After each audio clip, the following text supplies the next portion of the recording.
Wherever you go, whatever you do, throw a little at it. Omax, Vest and Briefs. Sankarankovil அருகே பள்ளி வளாகத்தில் car மோதி சிறுமி உயிரிழந்ததாக கூறி திருமங்கலம் கொல்லம் தேசிய நெடுஞ்சாலையில் உறவினர்கள் மறியலில் ஈடுபட்டனர்.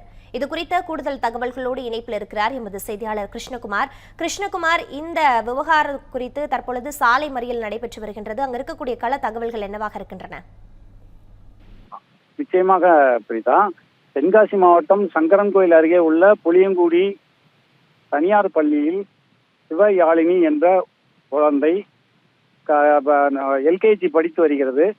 நேற்று மாலை பள்ளி முடிந்த நிலையில் பள்ளி வளாகத்துக்குள் வேகமாக வந்த ஒரு கார் குழந்தையின் மீது மோதி சம்பவ இடத்திலேயே அந்த குழந்தை உயிரிழந்தது. அந்த குழந்தையின் உயிரிழப்புக்கு நீதி கேட்டு தாய், தந்தை மற்றும் உறவினர்கள் கொல்லம் திருமங்கலம் தேசிய நெடுஞ்சாலையில் நேற்று மாலையிலிருந்து சற்று முன் வரை சாலை மறியலில் ஈடுபட்டு வருகின்றனர். இதனால் அப்பகுதியில் போக்குவரத்து முழுவதும் துண்டிக்கப்பட்டுள்ளது. ஒரு பதட்டமான சூழ்நிலையும் பரபரப்பான ஒரு சூழ்நிலையும் அப்பகுதியில் காணப்படுகிறது.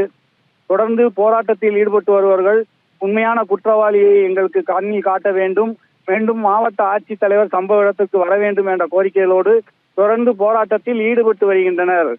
பிரீதா, நன்றி கிருஷ்ணகுமார் விவரங்களுக்கு.